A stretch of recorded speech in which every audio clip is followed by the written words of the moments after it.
je vais vous lire ma présentation parce que je trouve que je suis plus en contrôle comme ça, mais OK. Donc, j'ai commencé à réfléchir à la question du passing en m'intéressant à ces individus que les historiens ont pris l'habitude de désigner en utilisant le terme maintenant consacré en histoire et que je trouve discutable de passing women, littéralement les femmes qui passent. Comme ma réflexion s'est faite en parallèle d'une transition entre deux disciplines, en fait, je suis passé d'un département d'histoire à un département de communication. Mon intérêt s'est de plus en plus dirigé vers la question du passing dans des contextes plus contemporains. J'ai commencé à m'intéresser de plus en plus à la concurrence identitaire à laquelle le passing a donné lieu à travers certains individus. Ici, je pense entre autres à Billy Tipton ainsi qu'au tristement célèbre Brandon, pour ne nommer que ceux-là. Jacob Hale a d'ailleurs consacré un excellent article à cette concurrence identitaire qu'il qualifie de nécrophage, puisqu'à travers elle, des groupes se sont carrément arrachés des morts pour en faire leurs prédécesseurs, pour en faire les leurs. Or, faire du passing un enjeu identitaire n'est pas sans enjeu, et c'est aux enjeux épistémologiques et politiques relatifs au fait de faire du gender passing l'affaire des trans que je vais plus particulièrement m'intéresser aujourd'hui.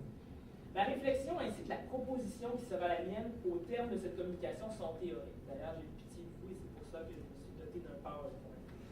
Elles partent d'une conviction que si l'on s'intéresse au traitement que certains individus se voient accorder au quotidien, l'on ne peut pas faire l'économie d'une réflexion plus large sur le discours, les pratiques de signification et d'identification, qui peuvent paraître être des abstractions a priori, mais qui sont pourtant des abstractions aux effets bien concrets.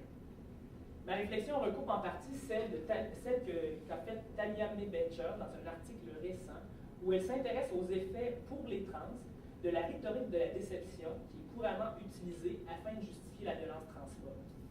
Elle prend l'exemple de Gwen Arroyo, qui, après avoir été assassinée, a été représentée comme une personne trompeuse. Arroyo avait l'air d'une femme, mais n'était pas dotée des organes génitaux que l'on s'attend à être ceux d'une femme.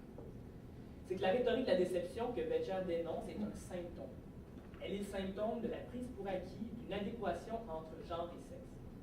C'est pour cette raison que Becher conclut que tant que cette adéquation sera prise pour acquis, que l'on postulera que le genre de présentation est et doit être le signifiant du sexe, ceux dont le genre ne peut servir d'indicateur de leur conformation génitale seront considérés comme des imposteurs. Et leur auto-identification, quelle qu'elle soit, demeurera inintelligible. Dans son article, Becher n'utilise pas explicitement le concept de passing, or s'intéresser à l'acception commune de ce concept ainsi qu'à ses implications s'inscrit dans la droite ligne de sa réflexion, puisque cette acception commune participe précisément à ce qu'elle identifie comme étant préjudiciable pour les trans. Donc, je vais passer vers l'acception commune du concept. Dans son acception la plus commune, passing désigne le fait pour une personne de passer pour. Il est généralement sous-entendu que quelqu'un qui passe pour ce qu'on considère qu'il n'est pas. Donc, dans l'acception commune du concept, suppose une ontologie, un lien, en anglais, qui servirait de fondation à la mascarade que constituerait le passing. Compte tenu de l'adéquation sexe-genre postulée comme naturelle dans notre société, et dont il a été question précédemment, le passing, lorsqu'il est question de genre, est généralement synonyme d'hommes qui passent pour des femmes et de femmes qui passent pour des hommes. Lorsqu'on fait ainsi sens du gender passing, c'est évidemment que l'on considère que de ces deux termes, c'est le premier, le sexe, plutôt que le second, le genre, qui est vrai. On considère qu'un homme qui passe pour une femme est un homme, et qu'une femme qui passe pour un homme est une femme. Dans la foulée, d'ailleurs, on n'utilise pas le concept de passing pour parler d'homme-homme ou de femme-femme. Comme le verbe passer se conjugue toujours à l'informative, qu'il suppose toujours par extension un individu qui fait l'action passer, et qu'il ne sert qu'à désigner ceux qui passent pour être d'un genre autre que celui qui leur a été assigné à la naissance. Seuls ces individus sont perçus comme devant faire un effort pour passer, pour avoir l'air, pour être considérés comme ou en tant que. On leur attribue une intentionnalité, une volonté de passer.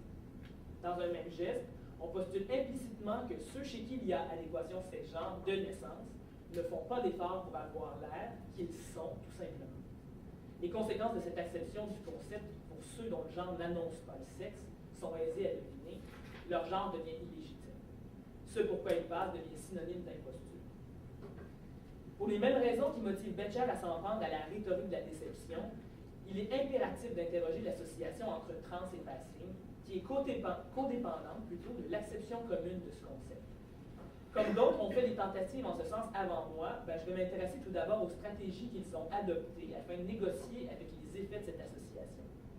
Après avoir identifié ce que je considère être les limites de ces stratégies de négociation, je mettrai de l'avant une proposition théorique. Cette proposition théorique permet, je crois, non seulement d'amortir, mais surtout de détourner de manière productive les effets relatifs au fait de faire du gender passing un enjeu trans. Compte tenu des implications qui sont celles de son acception commune, le concept de passing est politiquement chargé pour tous les groupes qui se définissent sur une base auto-identitaire dans une perspective d'identité politique. Mon intérêt d'ailleurs va au gender passing et je l'en traiterai ici strictement qu'en relation avec le terme trans, mais je tiens à mentionner que ce concept n'est pas exclusif à une réflexion sur le genre. Il a une bien plus longue histoire en association avec la race.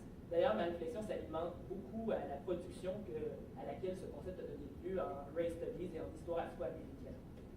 Il peut aussi être mis en relation avec les concepts de sexualité et de classe, notamment.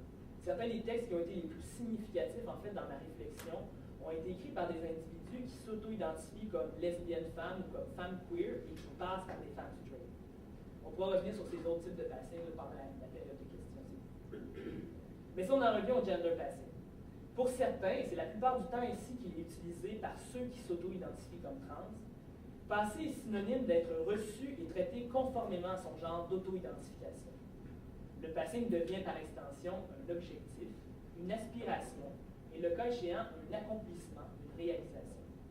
Une manière de se fondre dans la masse des hommes et des femmes non trans en quelque sorte. Mais même chez ceux qui souhaitent voir leur genre d'auto-identification être reconnu par les autres, certains, qu'ils passent ou non, rejettent le concept de passing.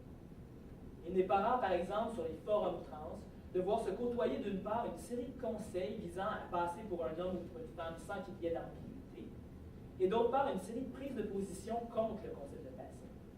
Dans ces prises de position, la plupart du temps, on s'en prend au concept de passing sur la base du fait qu'il suppose une mascarade et une déception.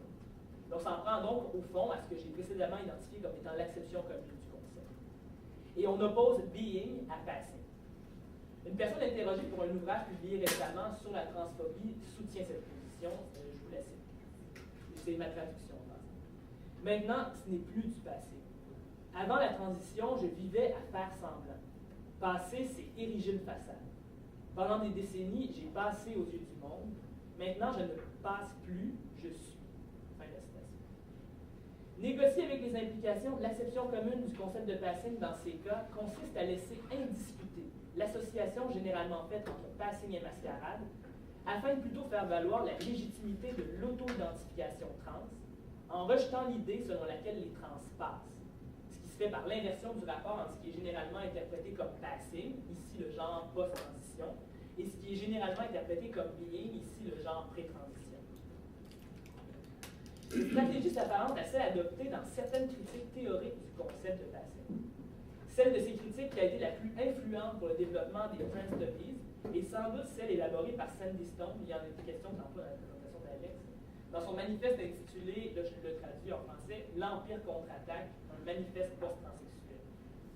Les arguments qui sont ceux de Stone dans ce manifeste trouvent notamment des échos dans plusieurs des textes de Leslie Feinberg qui développent une critique du passing qui est similaire à celle de Stone. Ces critiques théoriques du passing que je fais incarner aujourd'hui par Stone et Feinberg reconduisent l'idée selon laquelle le passing est synonyme de tromperie. Toutefois, comme elles s'inscrivent pour leur part dans la logique des identités politiques, elles fondent la visibilité, la modalité d'intervention politique et de transformation par excellence, et mettent par conséquent l'emphase sur la nécessité d'être visible en tant que trans. Être visible en tant que trans, ça signifie pour eux laisser savoir la dissonance entre sexe de naissance et genre d'auto-identification ou de présentation. Ça signifie refuser d'être reçu et accepté en tant qu'homme tout court ou femme tout court. Pour Sandy Stone, je tiens à préciser, les trans se situent en excès des catégories hommes-femmes et disposent par extension d'un potentiel subversif, à condition qu'ils laissent savoir la superposition dissonante entre leur sexe de naissance et leur genre. C'est ce qui fait dire à Susan Stryker